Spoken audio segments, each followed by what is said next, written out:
Mesdames et messieurs, bonjour. La plateforme de veille des femmes pour la paix et la sécurité Otudiam a tenu un symposium national pour des élections apaisées. Et nos confrères du journal Sud Quotidien qui nous en parlent nous indiquent que pour ce scrutin, les femmes ont lancé un vibrant hommage à la transparence et à des joutes pacifiques.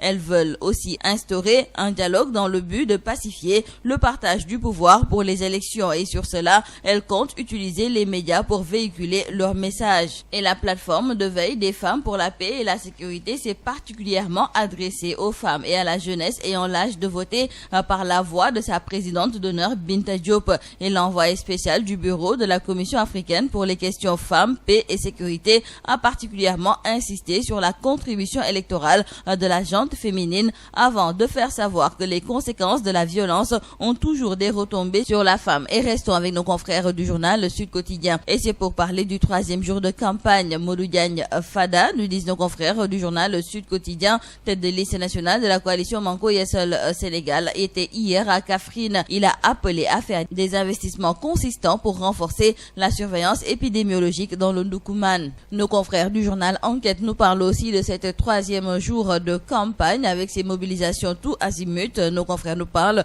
de la tête de liste de la coalition Benno Bokk Yakaar, Mohamed Boun Abdallah Dionne, qui était dans le nord du pays où il a fortement mobilisé. Il y a aussi eu une marée humaine à Thiès pour Idrissa Seck et nos confrères du journal Enquête nous indiquent aussi qu'Aïssata Tall Sall était à Dakar. Elle cherchait l'avenir à travers les rues de Pikine, écrivent nos confrères du journal Enquête. À Thiès, la coalition Manko Taxawu Sénégal a fortement mobilisé. Nos confrères du journal L'Observateur nous indiquent que Idrissa Seck, tête de liste départementale, en a profité pour tailler le régime. Idi a parlé de la gestion folklorique, vicieuse et familiale du chef de l'État à Macky Sall, une gestion qui est porteuse d'inquiétude et de désespoir.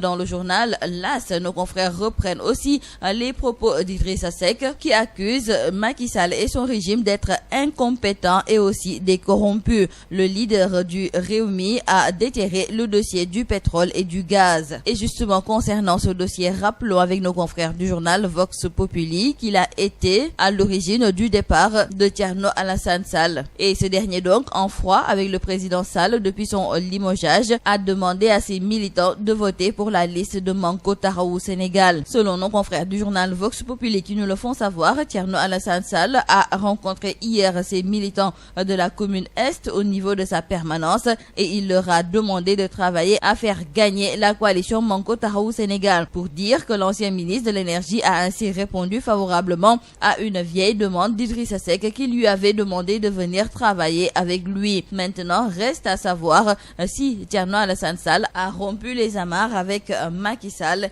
et aussi va-t-il claquer la porte du maquis. Dans le journal 24 heures, les candidats du Rassemblement démocratique sénégalais de la circonscription électorale Amérique-Océanie se plaignent de la curieuse omission de 2408 électeurs des listes électorales alors que paradoxalement, ces derniers détiennent leur nouvelle carte d'identité biométrique en bonne et due forme.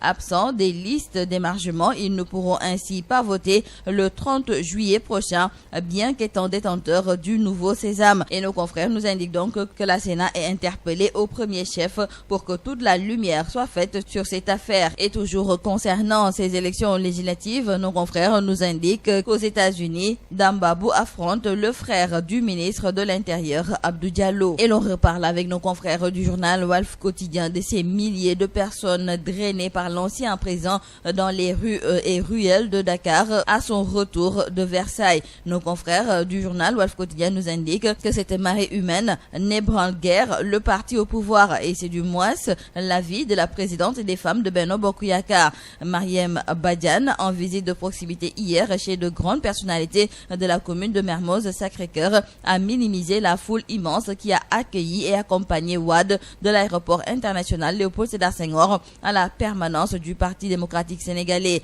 Marième Badiane se dit attristée qu'on mette au devant de la scène un patriarche. Pour ce qui est des enseignants de l'APR, ils ont aussi dénoncé l'instrumentalisation de Wade dans cette campagne électorale. Selon ces enseignants, c'est indigne de prendre un vieillard de 91 ans et de le mettre en avant parce qu'on est incapable d'avoir des députés sans lui. Donc, pour nos confrères du journal Walf Quotidien, l'âge de Maître Abdoulaye Wade, mais aussi celui celui de Niasse sont les cibles des attaques des adversaires politiques. Le rapport sur l'étude portant sur le transport et la logistique du Sénégal a été publié hier par la Banque mondiale. Ainsi, nos confrères du journal Zoom Info qui nous parle de ce rapport nous indiquent que le Sénégal a consenti beaucoup d'efforts dans le transport et la logistique, mais l'institution financière a décelé des manquements, d'où la recommandation de 4 priorités pour améliorer la performance et l'efficacité de ces deux secteurs. Dans le journal Libération, nos confrères continuent par nous dire que la directrice des opérations de la Banque mondiale, Louise Corde,